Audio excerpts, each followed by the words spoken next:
हमारी इस घटना की शुरुआत होती है मध्य प्रदेश के जबलपुर जिले से। जबलपुर जिले में एक बरघट नाम का गांव पड़ता है और इसी बरघट गांव में रहने वाला अनवर जो कि पेशे से एक मिस्त्री होता है, वह गांव के लोगों के मकान बनाने का काम किया करता था। अनवर मकान बनाकर अच्छे खासे पैसे भी कमा लिया करता था। लेकिन अनवर एक ऐसा व्यक्ति होता है जो भी वो जितने भी पैसे कमाया करता था उन सभी पैसों को गैर औरतों पर उड़ा दिया करता था, क्योंकि अनवर शराब और शबाब का काफी शौकीन होता है, जिसकी वजह से अनवर के परिवार में हमेशा गरीबी का आलम छाया रहता था। अब अनवर के परिवार में इसकी धर्म पत्नी होती है जिसका नाम सलमा होता है। सलमा जो कि बहुत ही खूबसूरत महिला होती है, अपने घर के कामकाज करती रहती थी। लेकिन अनवर की पत्नी सलमा अपने पति को अक्सर एक ही बात कहती थी कि तुम भविष्य के लिए कुछ पैसे जोड़ दो। लेकिन अनवर एक ऐसा व्यक्ति होता है जो अपनी पत्नी की सारी बातों को एक कान से सुनता था, दूसरे कान से बाहर निकाल दिया करता था। और आए दिन पति पत्नी के बीच में झगड़े भी होते रहते थे और झगड़े का मुख्य कारण एक ही होता है, दोनों के पास अपनी कोई भी औलाद नहीं होती है। बस इसी बात को लेकर पति पत्नी के बीच झगड़े रहते थे। अब पत्नी सलमा अपने पति को दोष दिया करती थी और पति अनवर अपनी पत्नी को दोष दिया करता था। ये दोनों किसी डॉक्टर के पास भी जाते हैं, वहां से दवाइयां भी खाते हैं, लेकिन कोई भी समाधान नहीं निकलता है। दोनों पति पत्नी थक चुके होते हैं, परेशान हो चुके होते हैं। लेकिन सलमा और अनवर दोनों अंधविश्वासी भी होते हैं। कोई भी तांत्रिक या फिर कोई पुजारी जहां भी इनको कहीं भी मिल जाया करता था, अपना हाथ दिखाने बैठ जाया करते थे। पति पत्नी के बीच में यही सबसे बड़ी कमी होती है। लेकिन जो अनवर होता है वो अपनी शराब और कबाब के चलते दो बड़ी बड़ी घटनाओं को अंजाम देने वाला होता है। दिन गुजरते चले जाते हैं और एक तारीख आ जाती है 12 दिसंबर 2025 का दिन। सुबह के करीब 8 बजे के आसपास का वक्त होता है। अनवर अपनी पत्नी सलमा के साथ अपने घर के अंदर बैठा हुआ बातचीत कर रहा होता है, साथ में वह खाना भी खा रहा होता है। और उसी समय एक तांत्रिक इनके घर में आता है। उस तांत्रिक का नाम अब्दुल होता है। अब जैसे ही अब्दुल तांत्रिक को दोनों पति पत्नी देखते हैं तो तुरंत अपना खाना पीना छोड़ देते हैं। और इसके बाद अनवर और अनवर की पत्नी सलमा देवी, ये दोनों ही उस तांत्रिक अब्दुल के पास बैठ जाते हैं। और फिर अब्दुल तांत्रिक को कुछ दान दक्षिणा भी दी जाती है। और फिर इसके बाद जो अनवर होता है इस तांत्रिक अब्दुल को अपना हाथ दिखाता है। और इसके बाद सलमा इस तांत्रिक अब्दुल को कहने लगती है कि हम दोनों के पास अपनी कोई भी औलाद नहीं है और आए दिन हम दोनों पति पत्नियों के बीच झगड़ा होता रहता है। बस इसी बात को लेकर हम हमेशा लड़ते झगड़ते रहते हैं। अब्दुल तांत्रिक जैसे ही दोनों की बात को सुनता है तो कहने लगता है कि इस समस्या का समाधान मेरे पास है, लेकिन उसके लिए तुम्हें मोटी दान दक्षिणा देनी पड़ेगी। अनवर कहने लगता है कि तांत्रिक जी, पैसों की फिक्र मत करो, ना ही तुम दान दक्षिणा की फिक्र मत करो, तुम्हें दान दक्षिणा अच्छी मिल जाएगी, लेकिन हमें उपाय जरूर बता दो। इसके बाद ये अब्दुल तांत्रिक सलमा और अनवर को कहने लगता है कि देखो 10 महीने बाद तुम्हें अच्छा सा बेटा पैदा होने वाला है, लेकिन उसके लिए अनवर तुम्हें एक काम करना पड़ेगा। अनवर तांत्रिक को कहने लगता है कि मुझे जल्दी से बताओ क्या करना पड़ेगा। तभी वो अब्दुल तांत्रिक अनवर को कहता है कि तुम्हें किसी कब्रिस्तान में जाना पड़ेगा और कब्रिस्तान में जाने के बाद वहां जो महिलाएं होती हैं उन महिलाओं की लाशों के साथ में गलत काम करना पड़ेगा। अब जैसे ये बात सलमा को सुनाई देती है तो सलमा नाराज होने की बजाय खुश हो जाती है। वह तांत्रिक को कहने लगती है कि मेरा पति ये सब कुछ कर सकता है, बस हमारी समस्या का समाधान हो जाए। तांत्रिक फिर से अपनी बात को दोहराता है और कहता है कि तुम्हें कब्रिस्तान में जाकर 3 महिलाओं के साथ अपनी रातें गुजारनी है। और इस तरह से ये तांत्रिक अब्दुल यहाँ से मोटी दान दक्षिणा लेकर चला जाता है। लेकिन सलमा अब अपने पति अनवर को कहने लगती है कि देखो तुम्हें ये काम जरूर करना पड़ेगा, अगर तुमने ये काम नहीं किया तो फिर मैं तुम्हें तलाक दे दूंगी। और इस बात को लेकर जो अनवर होता है काफी परेशान हो जाता है। जैसे दोनों पति पत्नी बातचीत कर रहे होते हैं तो इस गांव का एक मुखिया जिसका नाम राशिद होता है वो इन दोनों के घर पर आता है। राशिद अब अनवर को आवाज लगाता है और इसके बाद जो अनवर की पत्नी सलमा होती है वो अपने घर का दरवाजा खोल देती है।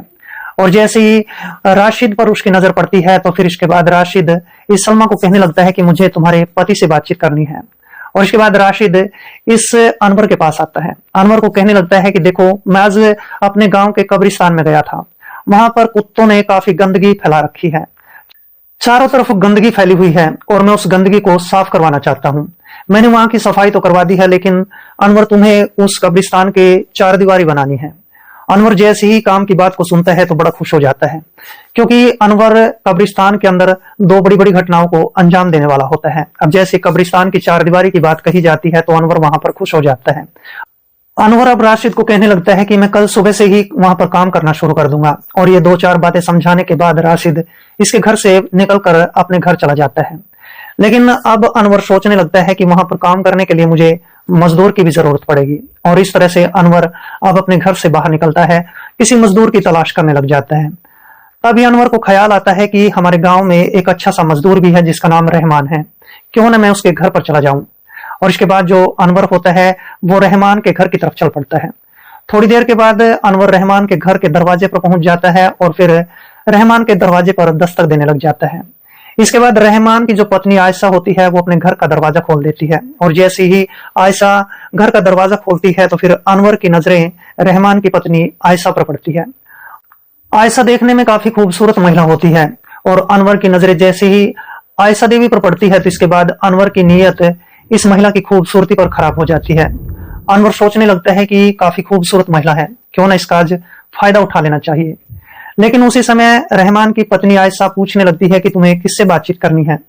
तभी अनवर कहता है कि मुझे तुम्हारे पति रहमान से मिलना है, किसी मजदूर की मुझे बहुत ज्यादा जरूरत है, और तुम्हारा पति अच्छा खासा काम भी करता है। इसके बाद आयशा अनवर को कहने लगती है कि मेरा पति तो शराब के नशे में धुत होकर घर के अंदर लेटा हुआ है। और अब इसके बाद अनवर घर के अंदर प्रवेश कर जाता है।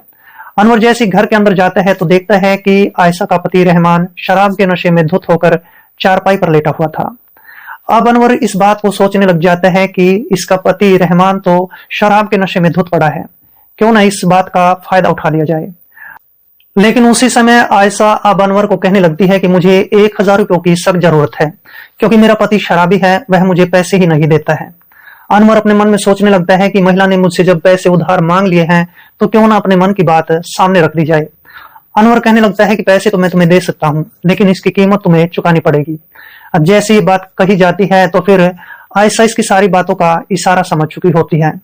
आयशा के पास कोई भी दूसरा विकल्प नहीं होता है। आयशा के घर में गरीबी होती है, और गरीबी को दूर करने के लिए आयशा गलत काम करने के लिए तैयार हो जाती है। जैसे तैसे करके आयशा मान जाती है, और फिर इसके बाद आयशा खुद ही अपने घर का दरवाजा बंद कर लेती है।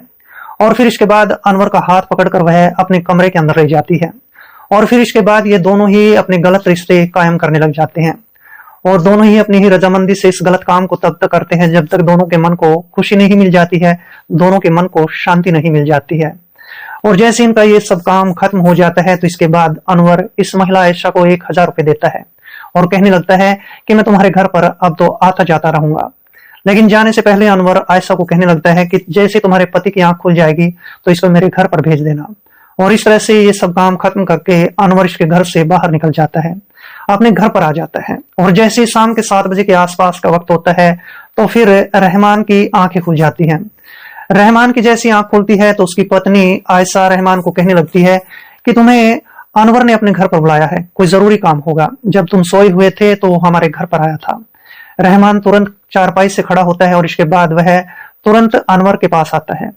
अनवर से बातचीत की जाती है। अनवर कहने लगता है कि रहमान, मुझे कब्रिस्तान में 4 दीवारी का ठेका मिला है, और वो 4 दीवारी का काम हम दोनों ने पूरा करना है, और तुम कल सुबह 8 बजे के आसपास कब्रिस्तान में पहुंच जाना।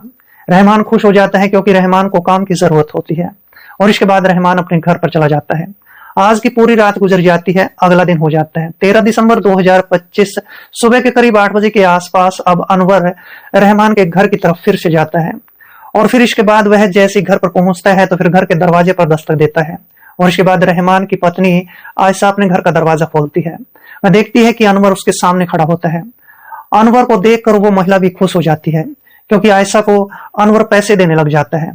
और अब इसके बाद अनवर आयशा को कहने लगता है कि आज रात भी मैं तेरे घर पर आऊंगा।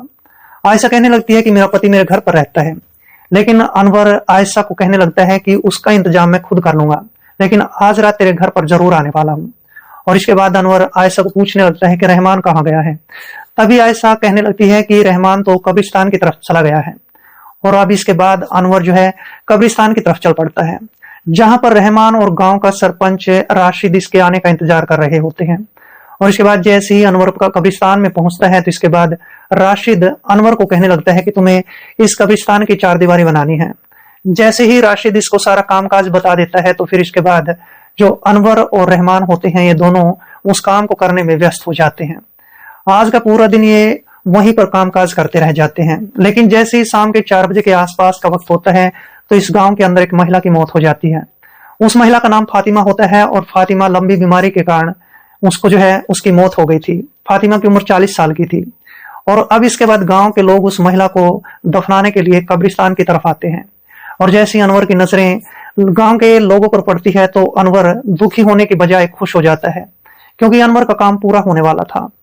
अनवर को तांत्रिक की सारी बातें याद आ रही थी। और इसके बाद गांव के लोग जैसे कब्रिस्तान में पहुंचते हैं तो फिर अनवर एक व्यक्ति से पूछने लगता है कि गांव में किसकी मौत हो गई है।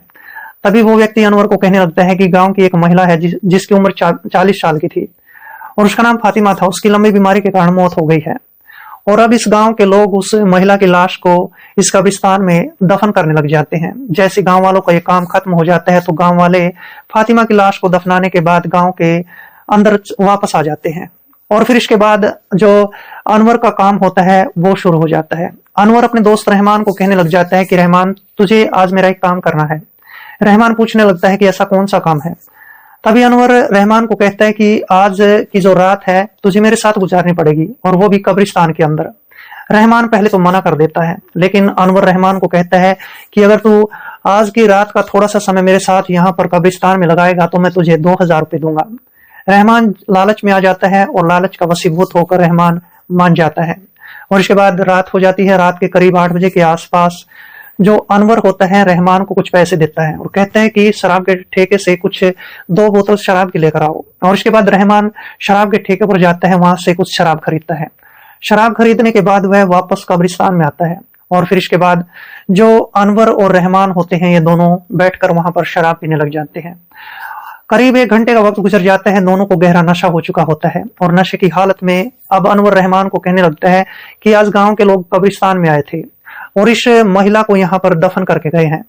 और मुझे एक तांत्रिक ने बताया था कि यहाँ पर महिलाओं के साथ, यानी कि 3 महिलाओं के साथ मुझे 3 रातें गुजारनी है, और आज मैं पहली रात इस महिला के साथ गुजारने वाला हूँ।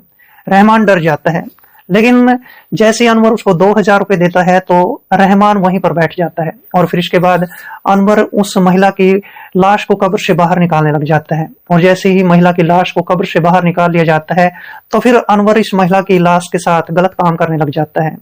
वह इस गलत काम को तब तक करता है जब तक उसकी इच्छा पूरी नहीं हो जाती है। और जैसे ही अनवर की पूरी इच्छा हो जाती है तो फिर इसके बाद अनवर रहमान को कहने लगता है कि मैं इस लाश को दफना देता हूँ और फिर हम घर की तरफ चलेंगे। और इसके बाद अनवर उस महिला फातिमा की लाश को वापस कब्र के अंदर दफन कर देता है। और ये सब काम खत्म करने के बाद ये दोनों यहाँ पर बैठकर काफी देर तक शराब पीते हैं। अनवर बहुत चालाक व्यक्ति होता है, वह रहमान को काफी ज्यादा शराब पिला देता है, जिसके कारण रहमान के पांव लड़खड़ाने लगते हैं। रहमान को काफी ज्यादा नशा हो चुका होता है, लेकिन यहाँ पर अनवर इसकी पत्नी आयशा के साथ वक्त बिताना चाहता था। ये बात उसको याद होती है और इसके बाद अनवर रहमान को कहने लगता है कि चलो मैं तुम्हारे घर तक तुम्हें छोड़ देता हूँ। इसके बाद अनवर और रहमान रात के करीब 10:30 बजे के आसपास अब रहमान के घर पर पहुंच जाते हैं। रहमान के घर का दरवाजा खटखटाया जाता है। फिर इसके बाद रहमान की पत्नी आयशा घर का दरवाजा खोलती है और वह देखती है कि रहमान और अनवर दोनों उसके घर के ठीक सामने खड़े होते हैं। आयशा भी रहमान को देखकर कहने लगती है कि इसने तो काफी ज्यादा शराब पी रखी है। अनवर कहने लगता है कि ये शराब मैंने ही ज्यादा पिलाई है। और इसके बाद जब रहमान को काफी ज्यादा नशा हो जाता है तो इसके बाद ये लड़का जो अनवर होता है रहमान को और भी ज्यादा शराब पिलाता है और वहां पर रहमान गहरी नींद में चारपाई के ऊपर लेट जाता है। फिर इसके बाद आयशा अपने घर का मुख्य दरवाजा खुद से ही बंद कर लेती है और फिर इसके बाद ये दोनों ही एक कमरे में जाते हैं। कमरे में जाने के बाद इन दोनों के बीच इनकी ही रजामंदी से गलत रिश्ते कायम होने लग जाते हैं और ये गलत काम तब तक किया जाता है जब तक दोनों के मन की इच्छाएं पूरी नहीं हो जाती हैं, दोनों के मन को शांति नहीं मिल जाती है। और इस तरह से जैसे इन दोनों का ये काम खत्म हो जाता है तो आयशा अनवर को कहती है कि मुझे 2000 रुपयों की सख्त जरूरत है। इसके बाद अनवर अपने दोस्त रहमान की जेब से 2000 रुपये निकालता है, उसमें ऊपर से 1000 रुपये और मिलाकर ये सारे पैसे आयशा को दे देता है और आयशा भी पैसे लेने के बाद बेहद खुश हो जाती है। रात के करीब 12:30 बजे के आसपास का वक्त हो जाता है और अब इसके बाद अनवर जैसे ही इसके घर से बाहर निकलता है और अपने घर की तरफ चल पड़ता है तो आयशा की पड़ोसन रूबीना इसको देख लेती है। रूबीना जैसे ही अनवर को इस महिला के घर से बाहर निकलते देखती है तो रूबीना सोचने लगती है कि ये अनवर तो आयशा के साथ अपनी रातें रंगीन करता है। अब रूबीना सोचने लगती है कि ये बात इसके पति को पता चलनी चाहिए। इस तरह से आज की रात में तो अनवर अपने घर पर आ जाता है। जैसी सुबह होती है तो सुबह के समय अब रूबीना इस बात को सोच रही होती है कि कब रहमान अपने घर से निकले। थोड़ी देर के बाद जैसे ही 8 बजे के आसपास का वक्त होता है तो रहमान अपने घर से बाहर निकलता है। इसके बाद रुबीना जैसे ही रहमान को देखती है तो रहमान के पास आ जाती है। रहमान को रुबीना बताती है कि तुम्हारी पत्नी अनवर के साथ अपना समय गुजारती है। रात के समय मैंने उसको रंगे हाथ पकड़ा था। अब जैसे ये बात इस रहमान को बताई जाती है तो इस बात पर रहमान को काफी गुस्सा आता है। रहमान तुरंत अपनी पत्नी के पास चला जाता है। अपनी पत्नी आयशा से पूछने लगता है कि रुबीना ने मुझे जो बात बताई है क्या वो सच है। लेकिन आयशा पूछने लगती है कि ऐसी कौन सी बात है जो रुबीना ने तुम्हें बताई है। और इसके बाद रहमान पूरी बात को अपनी पत्नी आयशा के सामने रखता है। लेकिन आयशा अपने पति की आंखों पर पट्टी बांधते हुए कहने लगती है कि ऐसी कोई भी बात नहीं है। रुबीना ने कुछ पैसे मुझसे उधार मांगे थे, लेकिन मैंने उसको पैसे उधार नहीं दिए हैं, जिसकी वजह से ये औरत झूठ बोल रही है। और इस तरह से रहमान अपनी पत्नी की सारी बातों पर यकीन कर लेता है। रहमान भी सोचने लग जाता है कि ऐसा हो सकता है कि ये रुबीना हमारे घर में आग लगाना चाहती हो, और इस तरह से बात आई गई हो जाती है। लेकिन इसके बाद रहमान अपनी पत्नी आयशा को कहने लगता है कि मुझे कब्रिस्तान में जाना है, वहां पर काम बाकी पड़ा है, मुझे काम करने जाना है। आयशा कहती है कि तुम जा सकते हो, और इसके बाद रहमान अपने घर से बाहर निकलता है, कब्रिस्तान की तरफ चल पड़ता है। दूसरी तरफ जो अनवर होता है वो और भी दूसरी बड़ी घटना को आज अंजाम देने वाला होता है। लेकिन इस बारे में ना तो रहमान जानता था ना अनवर जानता था कि आज गांव के अंदर कोई दूसरी मौत होने वाली है।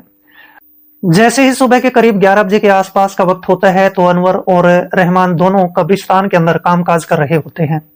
लेकिन उसी समय गांव के कुछ लोग एक महिला के पार्थिव शरीर को दफनाने के लिए कब्रिस्तान की तरफ आ रहे होते हैं। और अनवर की नजरें जैसी लोगों पर पड़ती है तो अनवर आज भी बेहद खुश हो जाता है। अनवर सोचने लगता है कि आज उसकी दूसरी मनोकामना, दूसरी इच्छा पूरी होने वाली है। और इस तरह से गांव के लोग जैसे ही इस कब्रिस्तान के पास आते हैं तो अनवर आज भी किसी एक व्यक्ति से पूछता है कि आज किसकी मौत हो गई है। तभी वो व्यक्ति कहने लगता है कि गांव की एक महिला की आज भी मौत हो गई है। एक सप्ताह के अंदर अंदर गांव में दूसरी महिला की मौत हो गई है। लेकिन अनवर दुखी होने की बजाय खुश हो जाता है। और इसके बाद गांव के लोग उस दूसरी महिला के शव को यहाँ पर कब्रिस्तान के अंदर दफन कर देते हैं। और कब्रिस्तान के अंदर दफनाने के बाद गांव के सभी लोग गांव में वापस चले जाते हैं। लेकिन अनवर अब रहमान को कहने लगता है कि देखो, आज गांव की दूसरी महिला इस कब्रिस्तान में आ चुकी है और मुझे आज यहाँ पर रात का थोड़ा सा समय गुजारना है, आज भी तुम्हें मेरे पास रुकना पड़ेगा। रहमान मना करने लग जाता है, लेकिन जो अनवर होता है इस रहमान की कमजोरी को समझता था। अनवर कहने लगता है कि मैं तुम्हें शराब भी दूंगा और पैसे भी दूंगा। और इस तरह से जैसे तैसे करके रहमान को ये सब काम करने के लिए मना लिया जाता है। और इसके बाद पूरा दिन गुजर जाता है, शाम हो जाती है। शाम के 7 बजे के आसपास अनवर रहमान को कहने लगता है कि रहमान, आज भी शराब के ठेके से शराब लेकर आओ। इसके बाद अनवर उसको कुछ पैसे देता है और फिर ये लड़का रहमान पैसे लेने के बाद गांव के ठेके की तरफ चला जाता है। ठेके से कुछ शराब खरीदी जाती है। शराब खरीदने के बाद रहमान वापस कब्रिस्तान में आ जाता है। रात के करीब 8:30 पौने 9 बजे के आसपास का वक्त हो जाता है। रहमान और अनवर दोनों बैठकर यहाँ पर कब्रिस्तान के अंदर काफी देर तक शराब पीते हैं। और जब दोनों को गहरा नशा हो जाता है तो इसके बाद जो अनवर होता है रहमान को कहने लग जाता है कि मुझे अपना काम करना है। रहमान कहने लगता है कि तुम ये काम मत करो, लेकिन जो अनवर होता है मानने वाला नहीं होता है। अनवर तुरंत उस कब्र के पास जाता है। कब्र के पास जाने के बाद कब्र को खोदना शुरू कर देता है और कब्र खोदने के बाद उस महिला के पार्थिव शरीर को बाहर निकालता है। और फिर इसके बाद ये अनवर उस महिला के साथ गलत काम करने लग जाता है। रहमान इसको मना करता जाता है, लेकिन अनवर अपने काम को अंजाम देता चला जाता है। और जैसे ही अनवर की सारी इच्छा पूरी हो जाती है तो इसके बाद अनवर उस महिला के पार्थिव शरीर को उस कब्र के अंदर वापस दफन कर देता है। और जैसे ही अनवर का ये सब काम खत्म हो जाता है तो इसके बाद अनवर रहमान को कहने लगता है कि चलो कुछ देर तक और बैठकर शराब पीते हैं। आज भी ये दोनों वहां पर शराब पीते हैं और शराब पीने के बाद ये दोनों गांव की तरफ चल पड़ते हैं। थोड़ी देर के बाद रहमान अपने घर की तरफ चला जाता है और फिर अनवर अपने घर पर वापस आ जाता है और अपनी पत्नी सलमा को कहने लगता है कि सलमा, देखो, मेरी 2 इच्छाएं पूरी हो चुकी हैं और कोई तीसरी मेरी इच्छा बाकी है। अगर जैसे हमारी तीसरी इच्छा पूरी हो जाएगी तो इसके बाद हमारे पास भी अच्छा सा एक बेटा पैदा हो जाएगा। सलमा भी खुश हो जाती है। ये दोनों अंधविश्वासी होते हैं और अंधविश्वास पर इनका विश्वास काफी गहरा हो चुका होता है। इस तरीके से कई दिनों का वक्त गुजर जाता है और एक तारीख आ जाती है 22 दिसंबर 2025 का दिन। सुबह के करीब 8 बजे के आसपास का वक्त होता है। रहमान अपने घर से खाना खाकर कब्रिस्तान की तरफ चल पड़ता है। लेकिन बीच रास्ते में उसको जो भी व्यक्ति मिलता था वो व्यक्ति रहमान को केवल एक ही बात कहता था कि रहमान, तुम्हारी पत्नी अनवर से मिलती है, क्योंकि हमने कई बार अनवर को तुम्हारी पीठ के पीछे तुम्हारे घर पर आते जाते देखा है। जैसे ही कई लोगों की ये बात रहमान सुनता है तो रहमान को इस बात पर यकीन हो जाता है कि अनवर और उसकी पत्नी आयशा छुप छुप के मिलते जुलते हैं। जैसे ही रहमान को इस बात पर यकीन होता है तो रहमान सोचने लगता है कि इस अनवर को तो सबक सिखाना ही पड़ेगा। और इस तरह से रहमान जैसे ही कब्रिस्तान में पहुंचता है तो अनवर वहां पर पहले से आ चुका होता है। ये दोनों कामकाज में व्यस्त हो जाते हैं, लेकिन रहमान मन ही मन सोच रहा होता है कि इसको किसी न किसी तरीके से अपने जाल में फंसाना है। पूरा दिन दोनों वहां पर कामकाज करते हैं। जैसे ही शाम का वक्त होता है तो शाम के समय रहमान अनवर को कहने लगता है कि अनवर, आज रात यहाँ पर बैठकर शराब पीते हैं। अनवर भी मान जाता है और इसके बाद अनवर कहने लगता है कि जैसे ही रात के करीब 8 बजे के आसपास का वक्त होगा तो फिर तुम शराब के ठेके से शराब खरीद कर ले आना। पूरा दिन गुजर जाता है। जैसे ही रात के करीब 7:30 बजे के आसपास का वक्त होता है तो अनवर रहमान को कुछ पैसे देता है और कहता है कि तुम जल्दी से शराब खरीद कर आओ। और इसके बाद जो रहमान होता है पैसे लेता है। पैसे लेने के बाद वह 2 बोतल शराब की खरीद कर ले आता है। ये दोनों बैठकर शराब पीने लग जाते हैं। जब दोनों को गहरा नशा हो जाता है तो अनवर का दिमाग घूम जाता है। अनवर अपने इस मजदूर रहमान को कहने लगता है कि आज की पूरी रात मुझे इस कब्रिस्तान में गुजारनी है, लेकिन रहमान इसकी बातों का मतलब नहीं समझ पाता है। अब अनवर साफ साफ शब्दों में कहने लगता है कि जो पिछले हफ्ते गांव के लोगों ने यहाँ पर कब्र में जो महिलाओं की लाशें दफनाई हैं, मैं उन दोनों लाशों को निकालूंगा और फिर उनके साथ गलत काम करूंगा। रहमान कहने लगता है कि तुम्हारी मर्जी है, जो मर्जी कर लो। और इसके बाद अनवर ये 2 बातें कहने के बाद कब्र खोदना शुरू कर देता है। रहमान अनवर को कहने लगता है कि अनवर, तुम्हें तो पूरी रात गुजारनी है, मैं यहाँ पर शराब की 2 बोतल रख रहा हूँ और मुझे अपने घर पर जाना है। ये 2 बातें कहने के बाद रहमान वहां से चल पड़ता है, लेकिन अनवर उसी समय जो है कब्र की खुदाई करना शुरू कर देता है। वह लगातार कब्र को खोदता रह जाता है। लेकिन दूसरी तरफ जो रहमान होता है वह गांव के मुखिया राशिद के पास पहुंच जाता है और राशिद को पूरी कहानी सुना देता है। राशिद को बताया जाता है कि जो अनवर है वो कब्रिस्तान के अंदर महिलाओं की लाशों के साथ गलत काम करता है। राशिद जैसे ही रहमान की बात को सुनता है तो उसी समय पुलिस स्टेशन में फोन कॉल करता है और पुलिस को कब्रिस्तान के अंदर आने के लिए बोल देता है। इसके बाद रहमान और जो राशिद मुखिया होते हैं ये दोनों कब्रिस्तान की तरफ चल पड़ते हैं। कब्रिस्तान में दोनों पहुंचने के बाद देखते हैं कि अनवर तो वहां को जो महिलाओं की कब्र है उसको खोद रहा होता है। वह महिलाओं की कब्र को लगभग खोद चुका होता है, लेकिन थोड़ी देर के बाद मौके पर पुलिस पहुंच जाती है और इसके बाद पुलिस अनवर को वहीं पर पकड़ लेती है। काफी देर तक उसकी वहां पर पिटाई भी की जाती है। पिटाई करने के बाद पुलिस स्टेशन में उसको ले जाया जाता है और जब अनवर से पुलिस पूछने लगती है तो अनवर अपनी कहानी को पुलिस के सामने रखता है। अनवर पुलिस को बताता है कि उसे 3 महिलाओं की लाशों के साथ ये गलत काम करना था और फिर उसके बाद उसके पास एक अच्छा सा स्वस्थ बेटा पैदा हो सकता था। जैसे ही पुलिस इस बात को सुनती है तो पुलिस उसकी और भी ज्यादा पिटाई करती है और फिर इसके बाद पुलिस इस अनवर के खिलाफ चार्जशीट दायर कर लेती है। लेकिन ये बात भविष्य में तय की जाएगी कि अनवर को क्या सजा मिलने वाली है। दोस्तों, इस पूरे घटनाक्रम को सुनाने का मेरा उद्देश्य किसी का दिल दुखाना नहीं था, बल्कि आपको जागरूक करना था, आपको सावधान करना था। तो मिलते हैं दोस्तों किसी ऐसी घटनाक्रम के साथ। तब तक के लिए दोस्तों जय हिंद, वंदे मातरम।